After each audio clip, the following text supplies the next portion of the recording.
welcome back to my channel. My name's Sav, and on today's video I wanted to give you all 11 tips on how to romanticize your life, especially during these times that just feel very exhausting and overwhelming. I wanted to give you all some tips on what I personally do to slow down and actually enjoy my life, because if I didn't do these things, I fear that I would go insane. So if you are like me, I do hope that this video helps you. I'm also currently filming in public. It can be nerve-wracking, but I do want to push my boundaries and force myself to get out of my comfort zone. So as you can tell, my hair has changed, and that's going to be actually on my next video where I go into my hair getting done along with a few other things that are going to be happening after I record this video. But I just want to film this to be able to share the things that I'm personally doing to de-stress and to enjoy my life a little bit more. So the first tip that I'm going to be giving is to put that shit on every single day. Honestly, putting that shit on can be as simple or as complicated as you want it to be.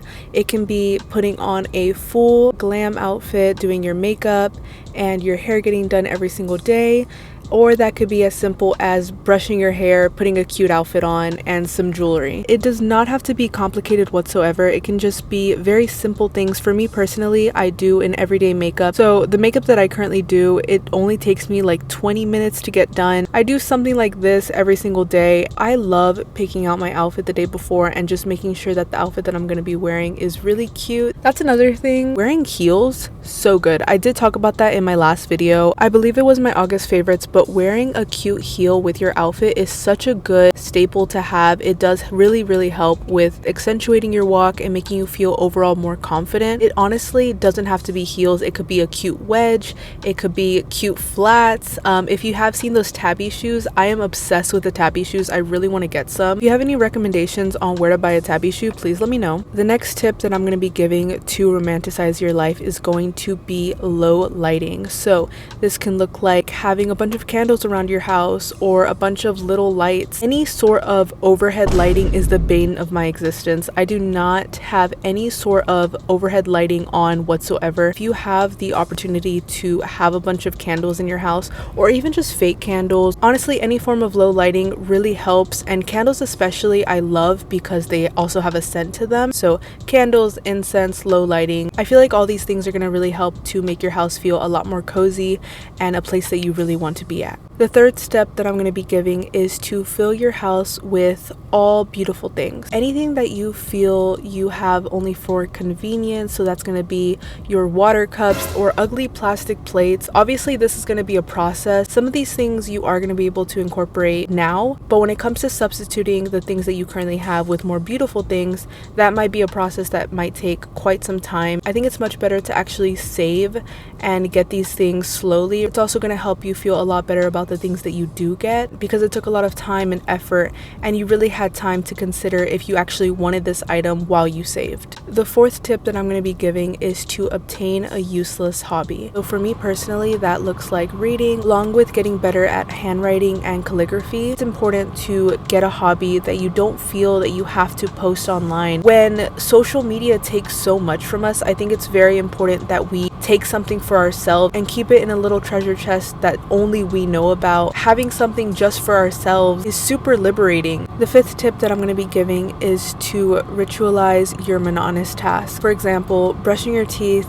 does not have to be just a boring going to the restroom, quickly brushing your teeth, and then leaving as soon as possible. It can be lighting a specific candle when you go to the restroom and only having the low lighting of the candle to illuminate your face in the mirror. I got this inspired by this YouTuber, and I have discussed her YouTube channel before, but I am going to put it here. She gave me this idea to cook in my heels. It really helps me slow down my process and overall feel really sexy while cooking. And wearing heels while you cook is something that you are doing for only yourself. Another idea would be to wear lingerie while you're cleaning your house. It's something very small that might feel like you're doing an extra step, but it really does help to feel really good within yourself even when no one's watching. The sixth tip that I'm going to be giving, which kind of goes into my last one, is to listen to beautiful non-lyrical music while you're getting ready. This is something that I recently incorporated and it really is a game changer. I like to put on classical music. I do also occasionally listen to Beethoven. Another option would be choir music. I find this to be a form of worship to yourself. The 7th tip that I'm going to be giving is to ditch your baggy clothes and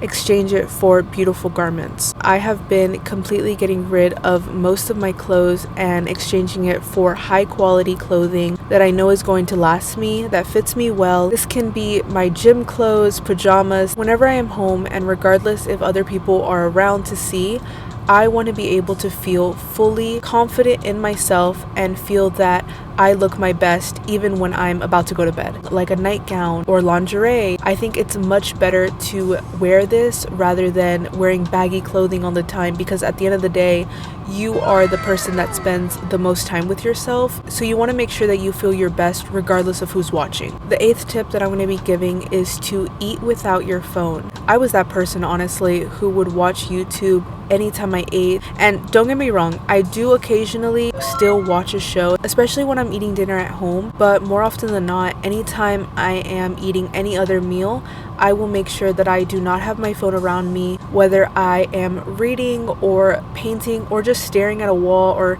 staring at the food that I made, making sure that I'm really enjoying the food that I'm eating. Whenever I eat while watching something, I tend to rush through my food because I'm not really paying attention to what I'm actually eating. I'm just trying to hurry up and eat so that I can fully immerse myself in the show. I find that to be a very unfeminine trait, to rush through any process that you're doing, especially when it comes to eating, because you're actively putting something in your body. And that should be a slow process, especially if you cooked it yourself. The 9th tip that I'm going to be giving also goes back to the last one that I just said, but that's going to be plating your food at all times. I would say that majority of us do eat out on occasion, and if you don't, kudos to you, that's amazing. But for the people that do, including myself, plating your food and making it look beautiful as if you're receiving the food from any restaurant, you make your food look appetizing and look like something that you really want to have, rather than just slopping it together and just quickly scarfing it down. The 10th tip that I'm going to be giving is to paint outside. Doing any form of art, you don't have to go out of your way to go to a park or have to drive somewhere really nice and serene.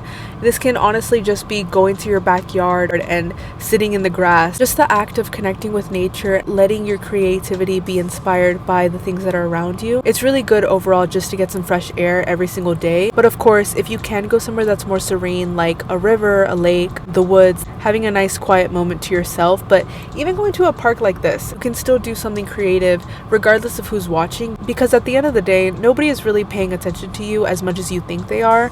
Most people are just enjoying their lives. And I also feel like people really do appreciate seeing other people out. It can be a nice little connection with another person without actually speaking to them. The last tip that I'm going to be giving, which is the most important one and the one that I've kind of been harping on in almost every single tip, is going to be to slow down. Slow down how you walk, slow down how you talk, slow down how you eat. Every single moment is a blessing. We are not guaranteed the next moment in our lives, and making the effort to remember that, to slow down, is so important. Regardless if you're late, regardless if you have to take extra time to do something. I completely understand that a lot of these things you might not be able to do. Everybody has their own time restraints. Even just doing 2 or 3 things that I listed here a few times a week, this is your life and you deserve to enjoy the life that you live. This has definitely been a test on my boundaries.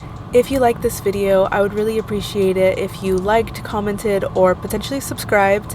And if you like seeing my face, you can also go to my Instagram. I also have a Substack. All of my links are going to be linked down below. I hope you have a wonderful day. Bye.